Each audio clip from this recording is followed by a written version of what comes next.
মৰমৰ ছাত্ৰ-ছাত্ৰীসকল আশা কৰোঁ তোমালোক সকলোৱে ভালে আছা, কুশলে আছা।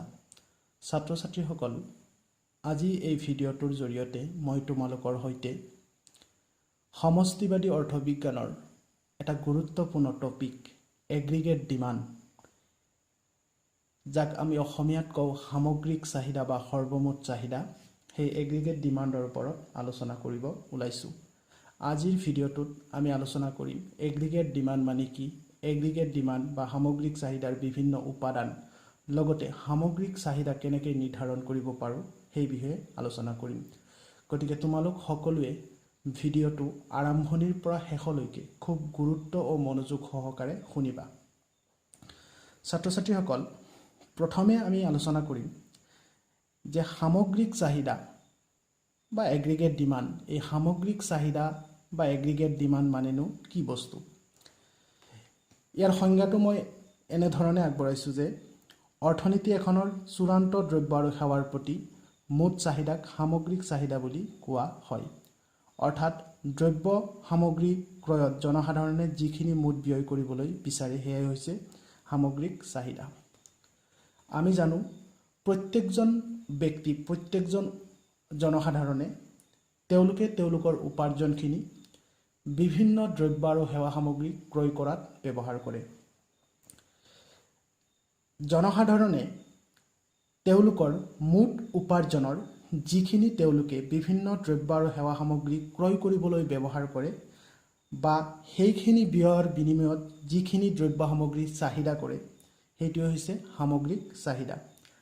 ইয়াতে আকৌ কৈছে যে অৰ্থনীতি এখনৰ চূড়ান্ত দ্ৰব্য আৰু সেৱাৰ প্ৰতি, চূড়ান্ত দ্ৰব্য আৰু সেৱা কি এইটো আমি ইতিমধ্যে জানো যে চূড়ান্ত দ্ৰব্য আৰু সেৱা হ'ল সেইবিলাক দ্ৰব্য যিবিলাক দ্ৰব্যই গ্ৰাহকৰ চাহিদা, প্ৰয়োজন বা উপযোগিতা প্ৰত্যক্ষভাৱে পূৰণ কৰিব পাৰে। এজন ব্যক্তি বা এজন উপভোক্তাই তেওঁ চূড়ান্ত দ্ৰব্য আৰু সেৱাসমূহৰ প্ৰতি যি মুঠ চাহিদা, তেওঁ সেইখিনি দ্ৰব্য ক্ৰয় কৰিবলৈ যি ব্যয় কৰে বা যিমান পৰিমাণে চাহিদা কৰে, সেইটোৱে হ'ল সামগ্ৰিক চাহিদা। এতিয়া এই সামগ্ৰিক চাহিদা বা এগ্ৰিগেট ডিমাণ্ড, এই সামগ্ৰিক চাহিদাৰ কিছুমান উপাদান আছে, সেই উপাদানসমূহৰ বিষয়ে এতিয়া আমি আলোচনা কৰিম। এগ্ৰিগেট ডিমাণ্ডৰ প্ৰথম উপাদানটো হ'ল যে ব্যক্তিগত উপভোগ চাহিদা। ব্যক্তিগত উপভোগ চাহিদা, ইয়াক আমি ইংৰাজীত কওঁ প্ৰাইভেট কনজাম্পশ্যন ডিমাণ্ড, যাক আমি শ্বৰ্ট ফৰ্মত CD ইণ্ডিকেট কৰোঁ বা বুজাওঁ। এতিয়া কথা হ'ল ব্যক্তিগত উপভোগ চাহিদা মানেনো কি। চোৱা, ইয়াতে মই লিখিছোঁ যে এটা নিৰ্দিষ্ট বছৰত ঘৰুৱা খণ্ডই বিভিন্ন দ্ৰব্য আৰু সেৱা সামগ্ৰী যি পৰিমাণে চাহিদা কৰে তাক বুজায়। যে এটা নিৰ্দিষ্ট বিত্তীয় বৰ্ষত ঘৰুৱা খণ্ড বা আমাৰ হাউচ হোল্ড ছেক্টৰটোৱে বিভিন্ন প্ৰকাৰৰ দ্ৰব্য আৰু সেৱা সামগ্ৰী যি পৰিমাণে চাহিদা কৰে। আমি জানো যে এটা নিৰ্দিষ্ট বিত্তীয় বৰ্ষত আমাৰ যোনটো ঘৰুৱা খণ্ডটোৱে তেওঁলোকৰ প্ৰয়োজনীয় সেৱা সামগ্ৰীসমূহ চাহিদা কৰে। গতিকে এই হাউচ হোল্ড ছেক্টৰ বা ঘৰুৱা খণ্ডটোৱে এটা নিৰ্দিষ্ট বিত্তীয় বৰ্ষত বা এটা বছৰত যিমান পৰিমাণৰ দ্ৰব্য আৰু সেৱা সামগ্ৰী চাহিদা কৰে, সেই সকলোবোৰ ব্যক্তিগত উপভোগ চাহিদা অৰ্থাৎ প্ৰাইভেট কনজাম্পশ্যন ডিমাণ্ডৰ ভিতৰত অন্তৰ্ভুক্ত হয়। ব্যক্তিগত চাহিদাৰ দ্বিতীয় উপাদানটো হ'ল ব্যক্তিগত বিনিয়োগ চাহিদা। অৰ্থাৎ আমি ইয়াত ইংৰাজীত কওঁ প্ৰাইভেট ইনভেষ্টমেণ্ট ডিমাণ্ড অৰ ইনভেষ্টমেণ্ট এক্সপেণ্ডিচাৰ। ইয়াক আমি শ্বৰ্ট ফৰ্মত ID ইণ্ডিকেট কৰোঁ। I ইয়াতে বুজাইছে ইনভেষ্টমেণ্ট। তো প্ৰাইভেট ইনভেষ্টমেণ্ট ডিমাণ্ড মানে কি? ব্যক্তিগত বিনিয়োগ চাহিদা হ'ল যে ই সকলো ব্যক্তিগত প্ৰতিষ্ঠানে মূলধনী দ্ৰব্য সামগ্ৰী ক্ৰয়ৰ ওপৰত কৰা ব্যয়ক বুজায়। আমি সকলোৱে জানো যে বিভিন্ন ধৰণৰ ব্যক্তিগত প্ৰতিষ্ঠানবিলাকে বিভিন্ন প্ৰকাৰৰ মূলধনী দ্ৰব্য সামগ্ৰী ক্ৰয় কৰে। সেয়া লাগিলে যন্ত্ৰপাতিৰ বাবদ হওক বা লেণ্ড হওক বা অন্য বিল্ডিং বা তেনেকুৱা কিবা হওক, এই মূলধনী দ্ৰব্য সামগ্ৰী ক্ৰয়ৰ ওপৰত ব্যক্তিগত প্ৰতিষ্ঠানসমূহে যিমান পৰিমাণৰ ব্যয় কৰে, সেই আটাইবোৰ ব্যয় ব্যক্তিগত বিনিয়োগ চাহিদাৰ অন্তৰ্ভুক্ত কৰা হয়।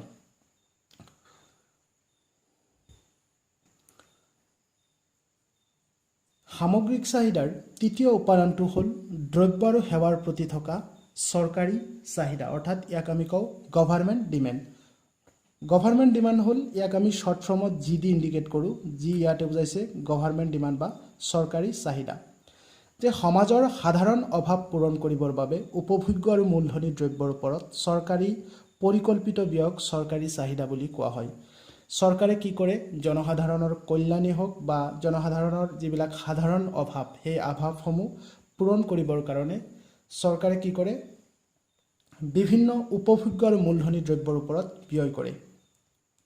সেই ব্যয়বিলাক কেনেকুৱা ব্যয়, সেয়া আমাৰ স্বাস্থ্য খণ্ডত কৰা ব্যয় হ'ব পাৰে, শিক্ষা খণ্ডৰ ক্ষেত্ৰত কৰা ব্যয় হ'ব পাৰে।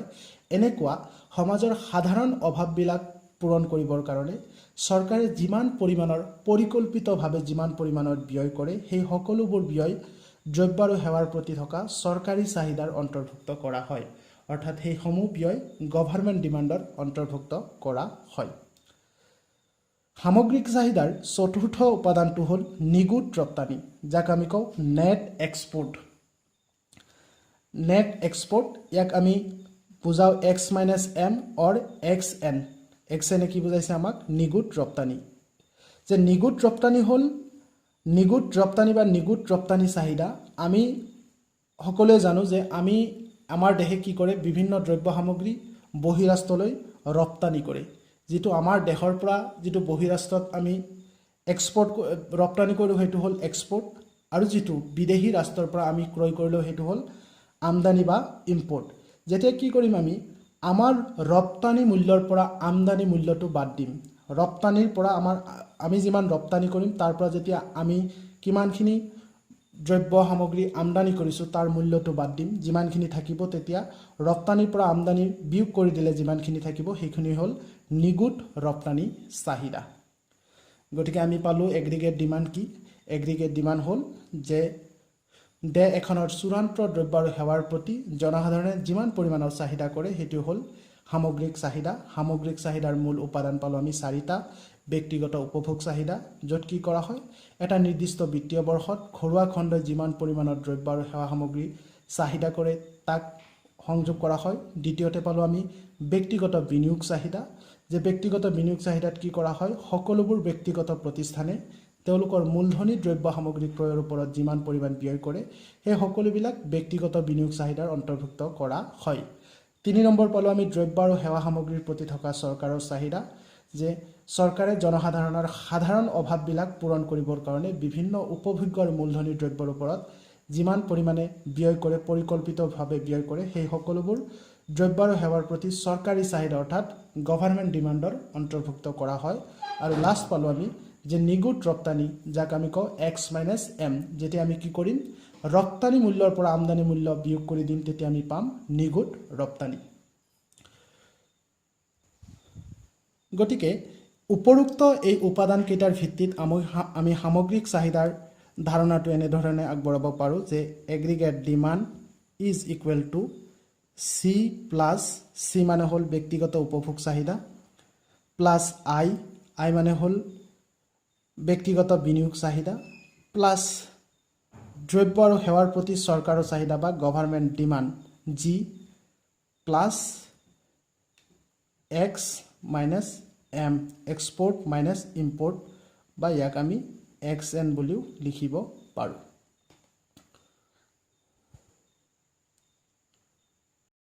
কিন্তু অৰ্থনীতিবিদ জে এম কেইন্স, অৰ্থাৎ যাক আমি কেইন্স বুলি চিনি পাওঁ, কেইন্সে কৈছে যে সামগ্ৰিক চাহিদা মূল দুটা উপাদানৰ সমষ্টি।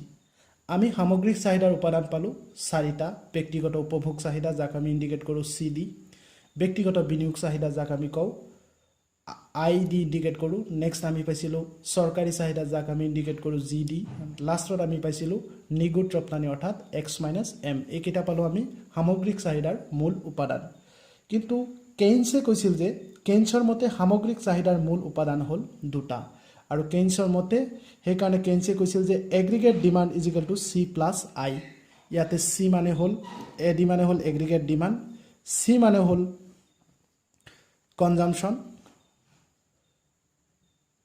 কনজামশ্যন অৰ্থাৎ উপভোগ, আই মানে হ'ল ইনভেষ্টমেণ্ট, ইনভেষ্টমেণ্ট বা বিনিয়োগ।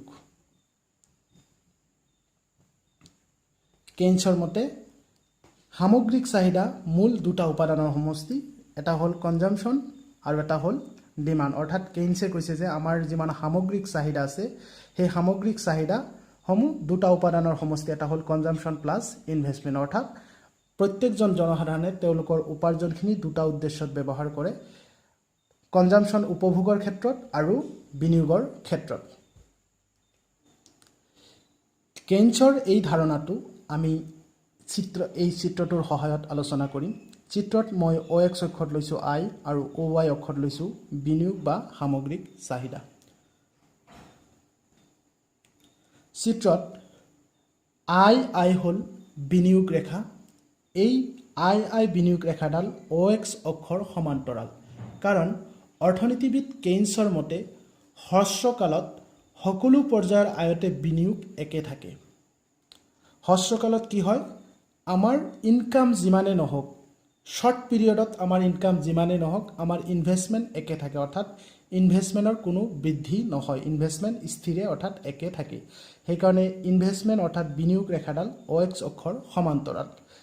আকৌ কনজাম্পশ্যন ৰেখাডাল ঊৰ্ধ্বমুখী, অৰ্থাৎ ই ওপৰ ফালে উঠি গৈছে, কাৰণ কনজাম্পশ্যন আমাৰ লাহে লাহে কি হয়, বৃদ্ধি পাই গৈ থাকে। AD হৈছে সামগ্ৰিক চাহিদা ৰেখা। এই ৰেখাডাল ওপৰ ফালে ঊৰ্ধ্বগামী বা যোগাত্মক বুলি ক'ব পাৰোঁ আমি, পজিটিভ বা ওপৰ ফালে ঊৰ্ধ্বগামী। ইয়াৰ কাৰণ হ'ল যেতিয়া জনসাধাৰণৰ আয় বাঢ়ে তেতিয়া জনসাধাৰণৰ সামগ্ৰিক চাহিদাও বাঢ়ে। মানুহৰ আয় যিমানে বাঢ়িব, মানুহৰ দ্ৰব্য আৰু সা সামগ্ৰীৰ প্ৰতি থকা সামগ্ৰিক চাহিদা, কনজাম্পশ্যন লেভেল বাঢ়িব, ইনভেষ্টমেণ্টো লাহে লাহে বাঢ়িব। কিন্তু হ্ৰস্বকালত যিহেতু ইনভেষ্টমেণ্ট নাবাঢ়ে, হ্ৰস্বকালত ইনভেষ্টমেণ্ট কি হয়, একে থাকে। সেইকাৰণে OX অক্ষৰ সমান্তৰাল, কিন্তু কনজাম্পশ্যন বাঢ়িব। সেইকাৰণে AD ৰেখাডাল যোগাত্মক বা ঊৰ্ধ্বগামী হোৱাৰ কাৰণ হ'ল যে মানুহৰ আয় বাঢ়িলে কি হয়, মানুহৰ সামগ্ৰিক চাহিদাও বৃদ্ধি পায়। ইয়াতে আৰু এটা কথা মন কৰিবলগীয়া যে AD ৰেখাডাল মূল বিন্দু Oৰ পৰা আৰম্ভ হোৱা নাই। AD ৰেখাডাল মূল বিন্দু Oৰ পৰা আৰম্ভ হোৱা নাই, ই ওপৰৰ এটা বিন্দুৰ পৰা ওপৰৰ OY অক্ষৰ এটা বিন্দুৰ পৰা আৰম্ভ হৈছে। কাৰণ যেতিয়া ইয়াৰ কাৰণটো হ'ল যেতিয়া জনসাধাৰণৰ আয় শূন্য হয়, অৰ্থাৎ মানুহ এজনৰ যদি ইনকাম জিৰ' থাকিলেও মানুহজনৰ উপভোগ ব্যয় যোগাত্মক, জিৰ' ইনকামতো উপভোগ পজিটিভ, কনজাম্পশ্যন পজিটিভ। মানুহজনৰ যদি উপাৰ্জন শূন্য হয় তেনে অৱস্থাতো মানুহজনৰ কি হয়, উপভোগ বা উপভোগ ব্যয় পজিটিভ। অৰ্থাৎ শূন্য উপাৰ্জনতো মানুহজনৰ কনজাম্পশ্যন তেওঁ উপভোগ কৰিবই, উপভোগ তেওঁৰ থাকিবই। সেইকাৰণে